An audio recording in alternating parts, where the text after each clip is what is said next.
అనిలే మెష్కి షాప్కి ఎంత అయిందని ఎంత అయింది మొత్తం షాప్ ఫ్రెండ్స్ చూసారు కదా ఇది మా పల్లెటూరు సైడ్ అయితే ఒక షాప్ పెట్టినాకైతే 50,000 అయితే ఖర్చు అయింది అనమాట. సరుకు ఎక్కడి నుంచి తెస్తారని సరుకు మాకు అర్థం మాకు ఇవ్వడే రాదు ఇవ్వకూడదు. బోర్డర్ వేరే వస్తుంది కదా పెట్టుకుందామనా బాగుంటది. పెట్టుకో అడ్డదీలు మాట్లాడుకోవచ్చు. అడ్డదీలు మనకు తెలిసిన చెప్తాను పెడతాను. సో ఫ్రెండ్స్ విన్నారు కదా ఈ అడ్డదిగల రాజొమ్మింగి అనే మండలాలు అనమాట. ఆ కొట్టి అవతల నుంచి అయితే రాజొమ్మింగి బార్డర్ అనమాట, ఈతల నుంచి అయితే అడ్డదిగల బార్డర్ అనమాట.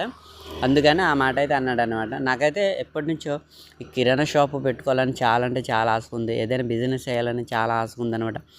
చూద్దాం ఎప్పటికీ నెరవేరుతుందో. ఖచ్చితంగా అయితే ఆ మూమెంట్ నా లైఫ్లో రావాలని నేను ఆశపడుతున్నాను అనమాట. సో ఫ్రెండ్స్ వీడియో ఎలా అనిపించింది కింద కామెంట్లో తెలియజేయండి. మీ సైడ్ ఇటువంటి కిరాణా షాపులు పెట్టాలంటే ఎంత ఖర్చు అవుతుందో అది కూడా తెలియజేయండి. సో ఫ్రెండ్స్ జై హింద్.